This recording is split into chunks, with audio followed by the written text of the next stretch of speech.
Hello tout le monde, donc on se retrouve dans cette vidéo. Je suis actuellement à Dubaï, je viens d'atterrir à 5 h du matin tout à l'heure et je suis direct allé me baigner à Kite Beach parce que j'avais vraiment aimé cet endroit et c'est vraiment trop bien, l'eau elle est chaude et tout, donc ça fait plaisir. Du coup c'est pour faire un petit comparatif de Tallinn, donc la capitale de l'Estonie, là où je suis expatrié, et de Dubaï.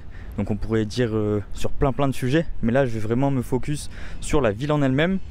Et premier point, c'est vrai que Dubaï c'est hyper inspirant, c'est gigantesque et en fait il y en a de partout et ça se construit de partout, mais on voit vraiment des buildings de partout, des centres d'affaires de partout, donc ça fait une énorme inspiration.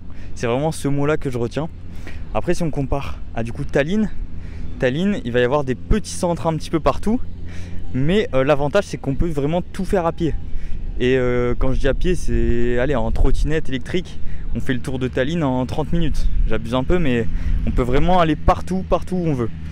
Par contre, Dubaï, il faut prendre à chaque fois le taxi, il faut prendre les transports, il faut prendre une voiture pour aller d'un endroit à l'autre. Si on veut aller d'un restaurant à un autre, c'est quasiment obligé de prendre la voiture. Donc ça, c'est un petit peu chiant. En Estonie, on a la chance que tout soit à côté, donc ça, c'est vraiment plaisant. C'est vraiment le gros point, on va dire, de l'Estonie, surtout de Tallinn, la capitale. Après, bien sûr, niveau inspiration, ça va être différent. Il y a des très beaux paysages en Estonie, mais voilà, vraiment pour l'inspiration, Dubaï c'est quand même meilleur, enfin je trouve personnellement, voir des grands buildings, voir de l'architecture incroyable. En plus de ça, on a tous les décors qui vont avec, on a les voitures, on a le luxe, etc. qu'on n'a pas du tout en Estonie. Est-ce que c'est une bonne chose ou pas? Ça dépend de chacun. Mais personnellement, j'aime bien voir des choses très luxueuses pour m'inspirer et justement pour me dire, ok, si les gens l'ont fait, moi je peux le faire.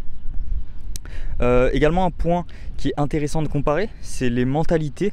Donc pays arabes, Dubaï, et pays baltiques, l'Estonie.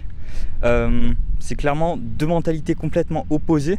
La France, on va dire, c'est à peu près le milieu. Mais en gros, pays arabe, ça va être de la négociation, ça va être vraiment parler argent, un peu comme la Turquie également.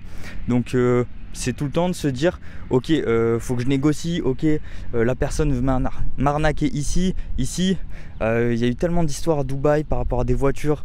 Ouais, t'as fait une rayure sous le pare-choc, derrière la jante, c'est toi, je te prends 2000 balles. Enfin, ça c'est hyper chiant de se dire, faut faire attention un peu partout. Et en Estonie, justement, ils sont froids, c'est un pays baltique, donc ils sont froids les gens. Et en fait, ils osent même pas t'annoncer le prix. Genre ils sont gênés d'apporter l'addition au restaurant. Donc en fait il y a un confort, une tranquillité d'esprit à ce niveau là, de se dire que ok, je sais qu'on va pas m'arnaquer, donc j'ai pas besoin de rechecker l'addition, j'ai pas besoin de voilà, je sais que si même je raye une voiture, je sais que ça sera dans les règles et il n'y aura pas d'entourloupe. Donc ça c'est vraiment un confort d'esprit. Après bien sûr il y a tout le côté administratif, fiscal, etc. J'en parlerai sûrement dans une autre vidéo pour faire un petit peu des comparatifs entre différentes villes.